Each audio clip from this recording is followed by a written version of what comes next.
Hi, it's David. I'm going to talk today a little bit about the bullroarers and the types of string twine that can be used with them. These are just two examples I make of bullroarers I make. This one's a finished one, sort of like they found in Great Britain, patterned after that. This is just a standard bullroarer.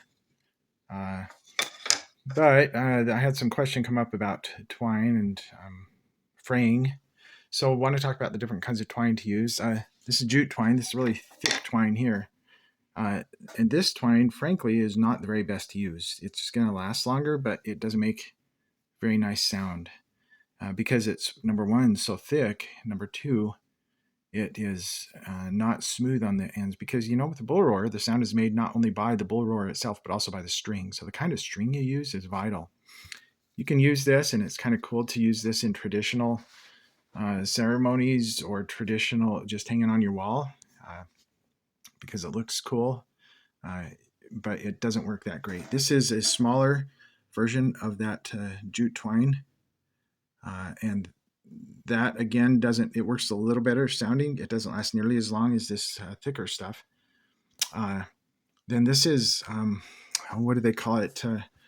The contractors use it quite a bit. There's orange and white, same stuff, nylon. It will stretch a little bit, but it still makes a pretty decent sound, and it lasts longer. That lasts probably some of the longest. If you use it, you're going to want to burn the ends, probably. This is a brand new roll, and you can see the ends kind of been lopped off there with something hot. And so you just take a lighter or something hot, match, and burn the ends so to keep that from fraying. That's going to make a pretty decent sound, though. White or orange. Sometimes I'll just take the white twine and, like if I'm down in southern Utah, take some of that red rock dirt and just get that dirt a little wet and get the twine a little wet and run it through the mud, then dry it out.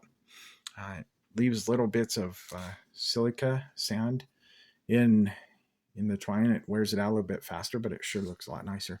This is my preference to use for bull roars, and that's a B50 bowstring, or they have B55 now.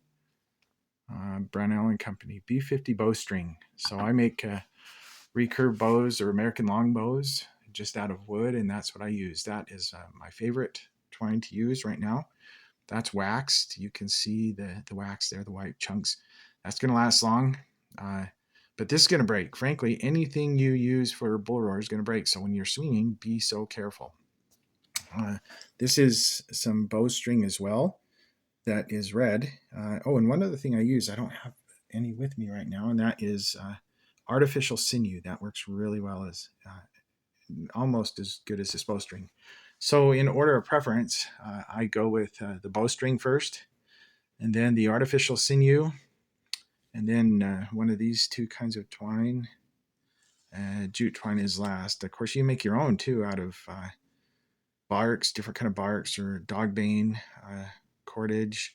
You can make some cordage out of yucca. They do that a lot in the Southwest here, and that works really well. So let me give you a couple of other pointers. If you have a bull roar that isn't quite working, making the sound you want it to, it could be that this hole is a little off center.